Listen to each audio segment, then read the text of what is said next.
ఇప్పుడు మీ సక్సెస్ని అమ్మ నాన్న చూసారా? నాన్నగారు నాకు 8-9 ఇయర్స్ ఉన్నప్పుడే చనిపోయారండి లారీ యాక్సిడెంట్లో. మదరు నాతో వచ్చేసినాక ఆవిడ చూసిన ఒకే ఒక్క సినిమా ఏంటంటే 'జై' నా ఫస్ట్ మూవీ. ఆ సినిమాలో తేజ గారు అక్కడే వేణు నేను కూడా పరిచయం. తేజ గారు ఒక సీన్ ఒక చిన్న పాటలో ఇది ఉంటుంది. మా అమ్మ గిలాక్సీ థియేటర్ అని కింద మీకు షేక్పేట్లో ఉంటుంది.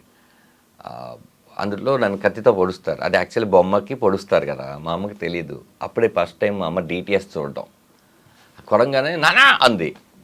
అమ్మ అది బొమ్మమ్మ, నేను ఇక్కడ బతికే ఉన్నాను కదా అన్నాను. ఆ సినిమా ఒకటే చూశారు. ఆ తర్వాత మా అంతా చనిపోయాను. అమ్మ కానీ చాలా నిలదొక్కుని మీరే మీకు అమ్మ నాన్న ఇప్పుడు పిల్లలైతే అంతే మేడం. పెళ్ళెలా అయింది ధనరాజ్ మీది? ఒక్కొక్క దానికి ఒక పెద్ద పెద్ద స్టోరీస్ ఉన్నాయి మేడం. యాక్చువల్లీ ఇది ఒక సాడ్ అండ్ బ్యూటీ రెండూ ఉన్నాయి దీంట్లో. నేను డ్యాన్స్ క్లాసులు చెప్పేవాడిని మేడం. ఓ డాన్స్ వచ్చా మీకు? అనుకునేవాడిని, అంటే పక్కన వాళ్ళకి రాకపోతే నాకు వచ్చాను అంతే. అయితే మీకు డెఫినెట్గా వచ్చా మన ఇద్దరి మధ్యలో. మన ఇద్దరు మాస్. యాక్చువల్లీ మా ఇన్స్టిట్యూట్లో నేను యాక్టింగ్ అదంతా నేర్చుకున్నప్పుడు మేడం, మా మాస్టర్ డ్యాన్స్ మాస్టర్ విజయ్ గారు, ఆయన డాన్సర్స్ యూనియన్కి ప్రెసిడెంట్గా కూడా చేశారు. ఆయనతో కొన్ని నేర్చుకున్నాను. నేర్చుకున్న తర్వాత నేను క్లాసెస్ చెప్పడానికి ఒక ఇన్స్టిట్యూట్, మీకు చెప్పాలంటే కంట్రీ క్లబ్లో బూగి అని ఒక డ్యాన్స్ కాంపిటీషన్ పెట్టారు. పెడితే నాకు అందులో 3rd ప్రైజ్ వచ్చింది. అప్పుడు ఒక ఆవిడ నన్ను పిలిచి, బాబు మా పిల్లలకి డ్యాన్స్ నేర్పిస్తావా అంటే, నేర్పిస్తాను. ఎంత అంటే 1000 రూపాయలు. 1000 రూపాయలా అంటే వాళ్ళు బేగంపేటలో ఉంటారు. సరే అక్కడికి వెళ్ళడం, బస్ పాస్ తీసుకోవడం. బస్ పాస్ తీసుకుంటే అప్పుడు ఎంత మేడం, అయితే 150 రూపాయలతో అయిపోయేది. ఇలా క్లాస్ చెప్తున్నాను. నేను చెప్పిన క్లాస్ ఎవరికంటే హీరో నిఖిల్. హీరో నిఖిల్ వాళ్ళ మదరే పిలిచారు. హీరో నిఖిల్ వాళ్ళ సిస్టర్కి ఆ పిల్లోడు ఉండేవాడు. ఆ పిల్లోడు వచ్చేసి కౌరవుడు అని నాగబాబు గారి సినిమాలో కొడుగ్గా చేశాడు. అప్పుడు నిఖిల్ కూడా వచ్చేవాడు. వచ్చిన తర్వాత అది వేరే టాపిక్ యాక్చువల్లీ. అది అది అది బ్యూటిఫుల్ ఇన్సిడెంట్ ఏంటంటే, ఇది కంప్లీట్ చేసి అది చెప్తాను, లవ్ స్టోరీ ఇది. అతను వచ్చాడు, మా ఇన్స్టిట్యూట్లో నేర్చుకున్న డైలాగులు అన్నీ చెప్పాను, అంతా అయిపోయింది. తను బాగా ఇచ్చేసాను. ఆ తర్వాత ఎందుకో ఆ క్లాసు పిల్లలు పెద్దవాళ్ళు అవుతున్నారు, ఇప్పుడు డ్యాన్స్ ఎందుకని వాళ్ళు వదిలేస్తారు, అంతా అయిపోయింది మేడం. నేను యువత అని ఒక సినిమా చేస్తానికి నన్ను పరశురామ్ గారు పిలిచారు. ఎందుకంటే పరశురామ్ గారు పరుగు సినిమాకు అసోసియేట్. నేను పరుగు చేశాను. దాంతో ఆయన ఒక క్యారెక్టర్ రాశారు. అది రాజమండ్రి సెంట్రల్ జైల్లో ఒక ఖైదీ క్యారెక్టర్. నేను అలా వెళ్ళిపోతుంటే భయ్యా అని ఒక సౌండ్ వచ్చింది. భయ్యా అని సౌండ్ వస్తే తిరిగి చూస్తే నిఖిల్. అప్పుడు జగడం చూసి పరుగు అవన్నీ చూసి పిలిచారు. నన్ను గుర్తుపట్టారా భయ్యా అన్నాడు. లేదు భయ్యా, నా పేరు నిఖిల్ భయ్యా, మీరు నాకు డ్యాన్స్ అన్నీ నేర్పించారు. నిఖిల్ నువ్వా అంటే, అప్పటికే హ్యాపీ డేస్ ఇవన్నీ కూడా సూపర్గా ఉన్నాడు కదా తను. నిఖిల్ నాకు గుర్తుపట్టలేదు, అప్పుడు ఇంత పెరిగిపోయావా ఇదంతా. భయ్యా థ్యాంక్ యూ సో మచ్. అసలు నేను హ్యాపీ డేస్ సెలెక్ట్ అవ్వడానికి మీరు చెప్పిన డైలాగే అది వెళ్ళి శేఖర్ కమ్ముల గారి దగ్గరికి వెళ్ళి ఆడిషన్లో చెప్పాను. చెప్తే సూపర్ బాగుందని చెప్పి సెలెక్ట్ చేశారు భయ్య. ఆ రోజు మీరు డైలాగ్ నేర్పించరు అని ఇప్పుడు తను కలిసినప్పుడల్లా అది చెప్పేవాడు. ఇంత గుర్తు పెట్టుకున్నావు, థ్యాంక్ యూ సో మచ్ అన్నాం. అదే అలా జరిగింది మేడం. ఆ తర్వాత నేను దివాకర్ బాబు గారు ఇల్లు ఉండేది ఫిలిం నగర్లో, మీకు ఐడియా ఉంది. దాని ఎదురుగా మిషన్ కొడుతుంటారు, కింద కారు పార్కింగ్ అని పెట్టారు. నేను ఆ పార్కింగ్లో కార్లు ఏం లేకపోతే ఉండి నేను ఇన్స్టిట్యూట్గా వాడుకుంటానని చెప్పి దాన్ని నేను ఒక ఇన్స్టిట్యూట్ చేసి, నేను స్టార్ ఫిలిం ఇన్స్టిట్యూట్ అని బోర్డు పెట్టి అక్కడున్న పిల్లలందరికీ 200-300 రూపాయలు అని ఒక క్లాస్ పెడితే చాలామంది ఏంటంటే క్లాసికల్ డ్యాన్స్ అడిగేవాళ్ళు. మనకి ఈ డ్యాన్సే రాదు, ఏదో వాళ్ళకి రాదని నేర్పిస్తుంటే క్లాసికల్ ఎలా అని చెప్పి ఎంక్వైరీ చేస్తే అది మాగంటి కాలనీ ఉండేది పైన.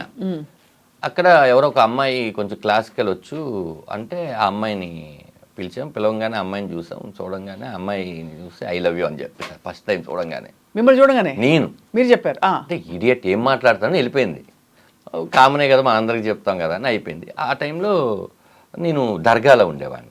ఫిలిం నగర్ నుంచి నేను దర్గాకి వెళ్ళాను. డోరు అలా తీసి చూస్తే మా అమ్మగారు అలా పడుకున్నారు. ఏమే తిన్నావా అని అడిగాను. ఏం మాటలేవు. చూస్తే అర్థమైపోయింది మా అమ్మగారు చనిపోయారు.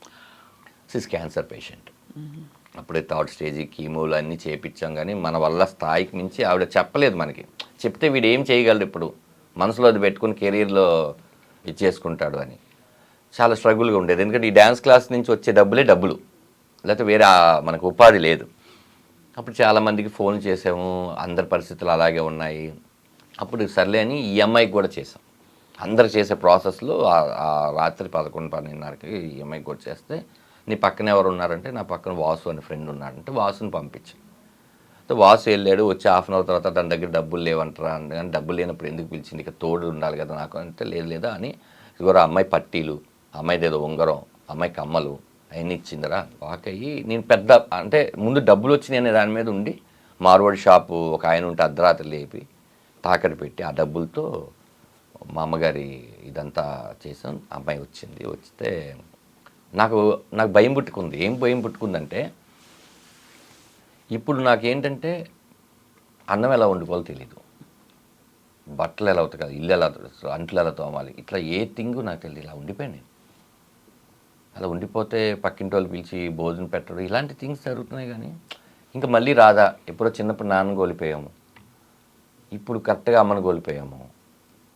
ఏంటి నా లైఫ్ నాకు అర్థం కావట్లేదు. ఇది నేను చెప్తుంది 2007. ఇలా ఉంది ఏంటని ఆలోచిస్తుంటే అమ్మాయి పబ్ ఇయ్యమని చెప్పి అమ్మాయి ఒక రెసిపీ తీసుకొని వచ్చింది, కిచిడి టైప్ సంథింగ్. తిను అంటే నాకేం తినబుద్ధి కావట్లేదు, ఏం లేదంటే అమ్మాయి నువ్వు ఫస్ట్ తిను, నీకు నేను ఉన్నాను, నువ్వు తిను అంటే ఉండడం అంటే ఏంటి, నేను లైఫ్ లాంగ్ ఉంటాను, ముందు తినంది అన్న తర్వాత అమ్మాయి నాతోనే ఒక 2 రోజులు ఉన్న తర్వాత పెళ్లి చేసుకున్నాం. అంటే అప్పుడు ఎవరు లేరు, నేను అమ్మాయి పెద్దమ్మ గుడికి వెళ్ళి, వాళ్ళ పేరెంట్స్ అదే చెప్తాను, పెద్దమ్మ గుడికి వెళ్ళి తాళి కట్టేసి ఇంకా ఏదో కీడు జరిగిన చోట మేలు జరగాలి, మంచి జరగాలని పెద్దవాళ్ళు చెప్పారు. అంతా అయిపోయింది. ఇంకా ఆ ఇల్లుని వదిలేసి ఇంకొక ఇల్లు ఒక 500 రూపాయలు, ఇది 400 అయితే ఒక 500 రూపాయలు ఇల్లు తీసుకొని బాగా కష్టపడాలి అని చెప్పి చేసుకుంటున్న టైంలో అప్పుడు అడిగాను అమ్మాయిని ఒక 1 వీక్ తర్వాత, అవును మీకు తల్లిదండ్రులు ఉంటారు కదా, మర్చిపోయాను అడగడం అని.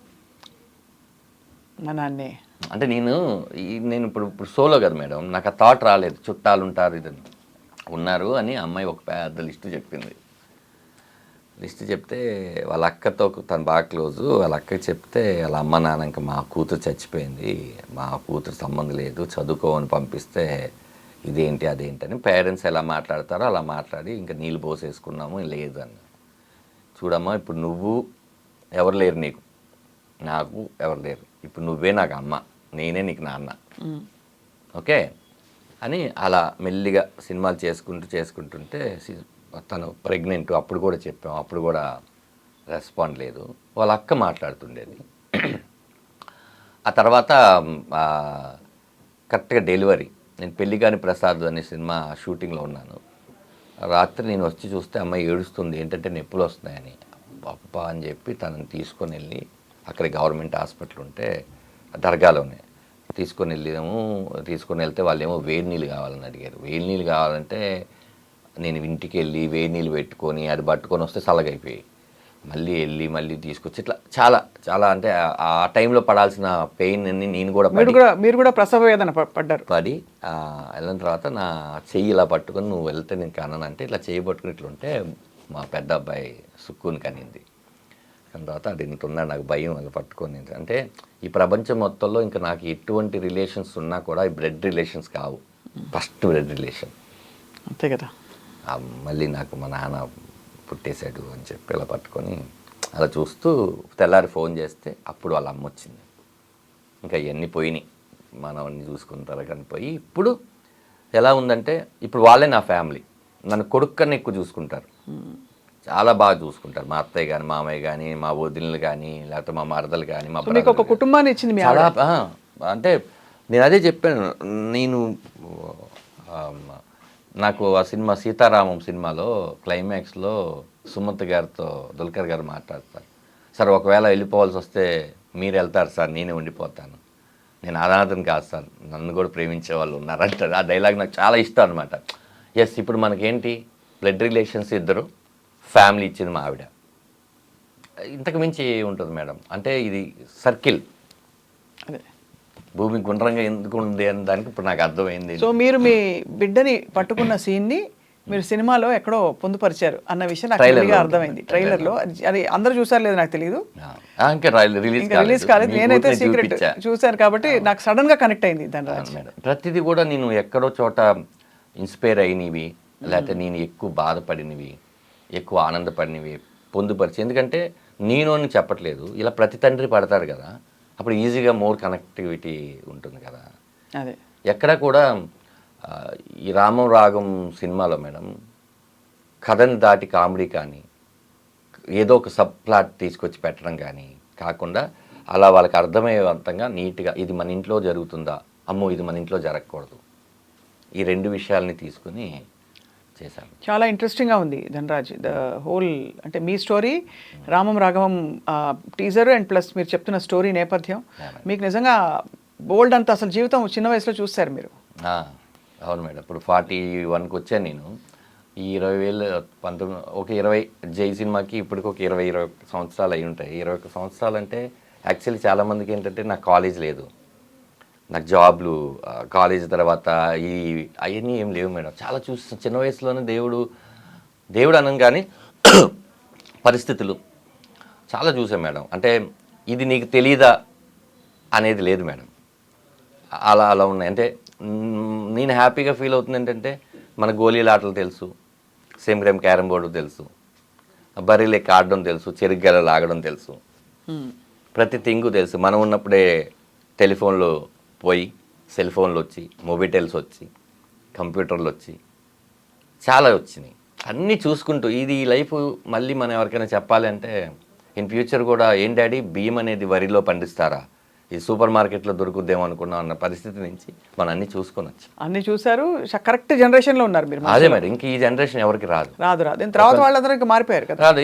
అది ఒక చరిత్రలాగా పుస్తకాల్లో ఉంటుంది అంతే, అనుభవాల్లో ఉండదు. అది అన్నీ బాగుంది మేడం థింగ్. అంటే మళ్ళీ నేను కమ్బ్యాక్ అన్నాలో లేకపోతే ఏమన్నాలో కానీ రామం రాఘవం నాకు చాలా తృప్తినిచ్చింది మేడం. చాలామంది సినిమా చూశారు, నేను చాలామంది సినిమా చూపించిన తర్వాత ఎస్పెషల్లీ లేడీస్ అసలు దీనికి నువ్వు పితృదేవ భావాన్ని పెట్టేయాల్సింది, నేను మాతృదేవ అప్పుడు ఏడ్చాను, మళ్ళీ ఇప్పుడు ఏడుస్తున్నాను అంటే మోర్ కనెక్టివిటీ ఉంటుంది అంటే చాలా పెయినీగా ఉంటుంది సినిమా. చాలా sensitive and sentimental story, family story. అలానే మీకేంటంటే మెలో డ్రామా పెట్టేసి డ్రమటైజెస్ చేసేసి అలా ఏం లేదు మనకి సినిమాలో. మీకు టీజర్లో చూస్తే ఏంటంటే వాడి గురించే మీరు ఆలోచిస్తున్నారంటే నాకు ఇంకొక ఆలోచన ఏముంది చెప్పు, నేను ఇంటి పేరు మాత్రమే ఇవ్వగలను, మంచి పేరు అతనే కదా తెచ్చుకోవాలి అంటే ఇంకా అంతకుమించింది అదే. అందరికీ ఇంటి పేరు మాత్రమే నానిస్తాడు, దాన్ని నిలబెట్టి కాపాడుకొని మంచి పేరు నువ్వే తెచ్చుకోవాలి. ఇంకొకటి ఉంటుంది మేడం, అదేంటంటే ఆయన ఒక చెట్టుని చూసి అంటాడు, భూమి మంచిదే, విత్తనం మంచిదే, చెట్టు ఎందుకు అలా పెరిగిందో నాకు అర్థం కావట్లేదు. భూమి అమ్మ, విత్తనం నాన్న, ఆ చెట్టు ఎందుకు అలా పెరిగిందో నాకు అర్థం కావట్లేదు. రెండు మంచిదైనప్పుడు అంటే దాని అది పెరిగే దాంట్లోనే చాలా గాలులు వానలు చాలా థింగ్స్ తీసుకొని పెరిగి ఉంటుంది, అది లేకపోతే అది అలా పెరగదు. అవును, ఇలా చాలా మంచి మాటలు ఉంటాయి. ఎక్కడికక్కడ ఆలోచింపచేసే పాయింట్స్ ఉన్నాయి అయితే ఉంటాయి మేడం, ఉంటాయి. ఇంకెవరెవరు ఉన్నారు ఇక్కడ తెలిసిన వాళ్ళు? ప్రమోదిని గారు, ఆఫ్ కోర్స్ ప్రమోదిని గారు, 30 years పృథ్వీ గారు, చిత్రం సీన్ గారు, శ్రీనివాస్ రెడ్డి గారు, సత్య, హరీష్ ఉత్తమ్ గారు, ప్రతి క్యారెక్టర్ ఏదైనా మన ఇంటూరి వాసు గారు, అందరూ ఆల్మోస్ట్ సుపరిచిత క్యారెక్టర్స్. మీరు తెలిసి చాలా ఆలోచితంగా కాస్టింగ్ చేశారు అయితే. అవును మేడం, అవును మేడం. అంటే చెప్పే వాళ్ళకి మాత్రం ఏ ఇమేజ్ ఉండకూడదని నేను అనుకున్నాను మేడం. వాళ్ళు అన్ని క్యారెక్టర్ చేస్తున్న వాళ్ళు, ఎందుకంటే ఇందులో నేను రెగ్యులర్గా ఏం చేయించాను. కమెడియన్ అంటే సత్య ఉండగానే సైడ్ కిక్ లాంటి ఒక క్యారెక్టరు ఓ 4 పంచులు వేసేసి సినిమాలో మీరు చెప్తే చాలామందికి ఇది అవునా అనుకుంటారు, కానీ వెళ్తున్న సిచ్యువేషన్లో ఏదైనా వస్తే మాటలు మీరు నవ్వాలి తప్ప కామెడీ కోసమో డ్యాన్సుల కోసమో ఫైట్ల కోసమో ఏది ఉండదండి. ఒక జర్నీ, ఒక రాఘవ అనే ఒక కుర్రాడు, వాళ్ళ నాన్న రాఘవ ఏం చేస్తుంటాడు, వాళ్ళ నాన్న ఏం చేస్తుంటాడు, వీళ్ళిద్దరి మధ్య ఎక్కడ చెడినప్పుడు నాన్న ఎంత బాగా కొడుకు గురించి ఆలోచిస్తే కొడుకు ఎందుకు అర్థం చేసుకోలేకపోయాడు. అలానే కొడుకు ఆలోచించే విధానం తప్పు వాడి పాయింట్ ఆఫ్ వ్యూ తప్పు కానప్పుడు ఈ ప్రపంచంలో ఏం చెప్పినా వాడు వినడం అంతే. అలాంటప్పుడు వీళ్ళిద్దరు కలుసుకుంటే బాగుంటుంది. ఆ తండ్రి అపురూపంగా ఆ రోజు పుట్టింది నా కొడుకు మాత్రమే కాదు, తండ్రిగా నేను కూడా అని అని చెప్పడం చాలా పెద్ద డైలాగ్ అది. ఇప్పుడు మళ్ళీ ఆ కొడుకును అతను పట్టుకోవడం కోసం ఎంత తాపత్రయపడి ఎలా చేసుకున్నాడు అనే ఒక మ్యాటర్లో వెళ్ళి ఫైనల్గా ఏంటంటే ఒక తండ్రి మాట విని అడవులకి వెళ్ళిన కొడుకు కథ రామాయణం మేడం. ఇక్కడ ఒక కొడుకు మాట విని ఇంకా చాలా దూరం వెళ్ళిన తండ్రి కథ రామం రాఘవం. బ్యూటిఫుల్. రామం రాగం ఒకటే అని ఎండ్ చేశారు మీ ట్రైలర్ని కూడా. అవును మేడం, అది అవును మేడం. చాలా లవ్లీగా ఉంది ధనరాజ్. అయితే మీ చిన్న కోరిక ఏంటంటే మనం మళ్ళీ కలవాలి సినిమా రిలీజ్కి ముందే, కలిసి మీ మీ మీ టీంతో మీ సినిమాలో నటించిన ప్రధాన భూమికలో ఉండే ఎవరైనా సరే తప్పకుండా మేము పలకరిస్తాం వాళ్ళని కూడా, వాళ్ళ ఎక్స్పీరియన్సెస్ తెలుసుకుంటాం రామం రాగమం సినిమాకి సంబంధించి. బట్ మీ స్టోరీ విని వెరీ వెరీ ఇన్స్పైర్డ్, అండ్ ఈ ఇన్స్పైరింగ్ స్టోరీ ఇంకా బోల్డ్ మలుపులు తిరిగి మీరే ఊహించినంత సక్సెస్ మీకు రావాలని కోరుకుంటున్నాం madam. Thank you, thank you. అంటే మీ షోలో నేను ఒకటి అప్పీల్ చేసుకుందాం అనుకుంటున్నాను ఏంటంటే, మీరు సినిమా థియేటర్కి వచ్చి సినిమా చూసి బాగోలేదు అని చెప్పే హక్కు మీకు ఎప్పుడు ఉంటుందంటే మీరు టికెట్ పెట్టి డబ్బులు కొన్నప్పుడు. అవును, కరెక్టే. అదే పక్కన వాళ్ళు ఎవరో సినిమా చూసి బాగాలేదని వాళ్ళ అభిప్రాయం చెప్తే అవునా బాగాలేదు కదా అని చెప్పి వెళ్ళకపోవడం అనేది మీరు ఇంకోళ్ళ మీద డిఫెండ్ అయినట్టు. కరెక్టే, అవును.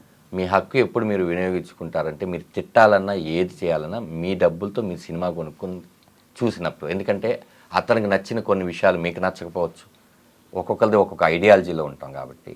ముందు ధనరాజ్ అనేవాడు 2 years నుంచి ఏమీ చేయకుండా ఈ స్క్రిప్ట్ని నమ్ముకొని సముద్రకని గారని ఒక మహానటుని పెట్టుకొని అతని కూడా ఒప్పించి, నాటే ఈజీ, ఏదో సముద్రకని గారికి డబ్బులు ఇస్తే ఒప్పేసుకోరు ఆయన.